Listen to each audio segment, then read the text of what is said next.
Hello friends, आज मैं study with Smita में बहुत ही इंपॉर्टेंट टॉपिक लेके आई हूँ, राष्ट्रभाषा एवं राजभाषा। तो आइए शुरू करते हैं। किसी देश की राष्ट्रभाषा उस देश के बहुसंख्यक लोगों की भाषा को माना जाता है। बहुसंख्यक यानी उस देश के अधिकतर लोगों की जो भाषा है वह राष्ट्रभाषा कहलाती है। और राष्ट्रभाषा और राजभाषा में कंफ्यूज नहीं होगा। राजभाषा के बारे में मैं आगे बता रही हूँ। आप जानते हैं कि भारत बहुभाषा भाषी देश है। यहाँ अनेक भाषाएं एवं बोलियाँ बोली जाती है, हिंदी, गुजराती, मगही, मैथिली, पंजाबी। लेकिन सवाल यह उठता है कि किसे राष्ट्रभाषा का पद प्रदान किया जाए। तो सर्वप्रथम हम राष्ट्रभाषा के लिए जो अपेक्षित गुण है उस पर विचार करते हैं।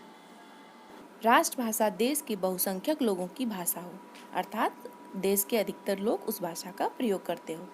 उसका शब्द भंडार विस्तृत एवं समृद्ध हो।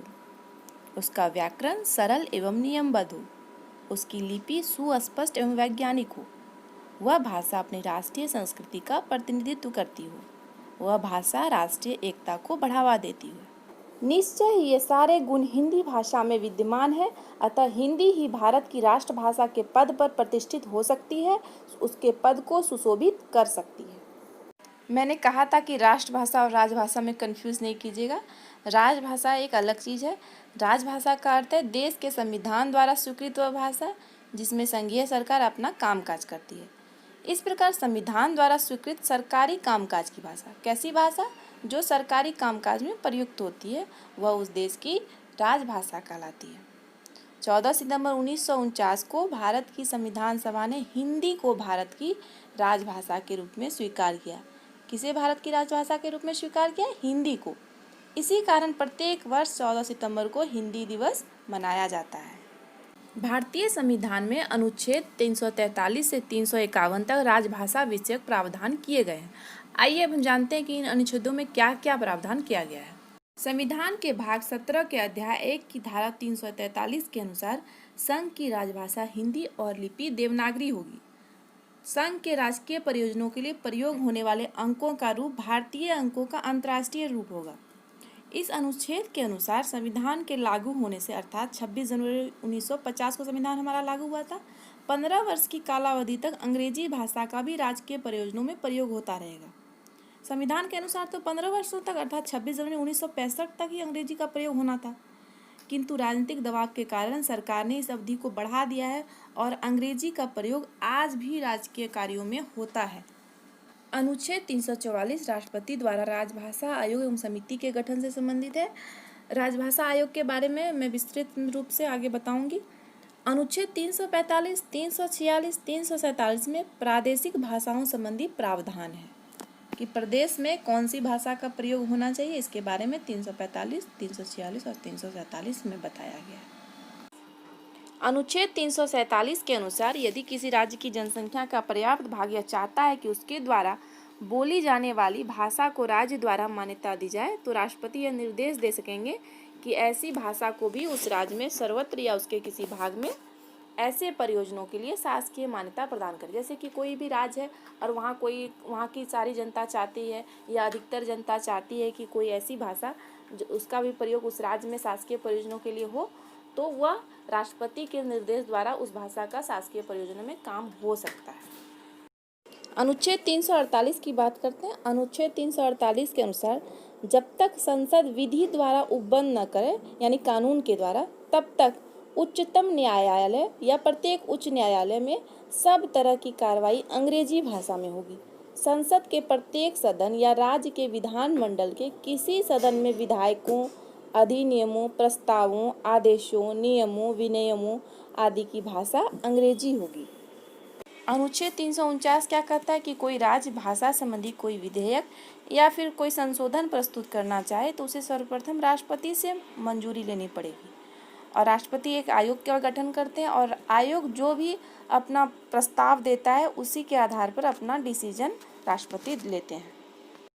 अनुच्छेद 350 कहता है कि भारत का कोई भी व्यक्ति, उसको चाहे किसी भी प्रकार की परेशानी हो और वह अगर आवेदन देना चाहे तो यह अभ्यावेदन संघ या राज्य में प्रयुक्त होने वाली किसी भी भाषा में वह दे सकता है। अनुच्छेद 351 में हिंदी भाषा के प्रचार प्रसार और विकास के लिए सरकार के कर्तव्यों एवं दायित्वों का उल्लेख किया गया है। साथ ही अष्टम अनुसूची में उल्लेखित अन्य भारतीय भाषाओं की समृद्धि को सुनिश्चित करना संघ का कर्तव्य होगा, यह भी अनुच्छेद 351 में कहा गया है। अब हम यह जानेंगे कि अष्टम अनुसूची में कौन कौन सी भाषाएं शामिल हैं। 8वीं अनुसूची में प्रारंभ में 14 भाषाएं थीं। असमिया, बंगला, गुजराती, हिंदी, कन्नड़, कश्मीरी, मलयालम, मराठी, उड़िया, पंजाबी, संस्कृत, तमिल, तेलुगु और उर्दू। पुनः 1967 में 21वां संविधान संशोधन जब हुआ तो उसमें सिंधी को जोड़ा गया। किस संशोधन द्वारा किस भाषा को जोड़ा गया है, यह बहुत ही इम्पोर्टेंट क्वेश्चन है, इसको हमेशा याद रखिएगा। ये प्रश्न बार बार परीक्षाओं में पूछे जाते हैं। 1992 ईस्वी में 71वें संविधान संशोधन द्वारा और 3 भाषाएं मणिपुरी, नेपाली और कोंकणी को इस अनुसूची में शामिल कर लिया गया।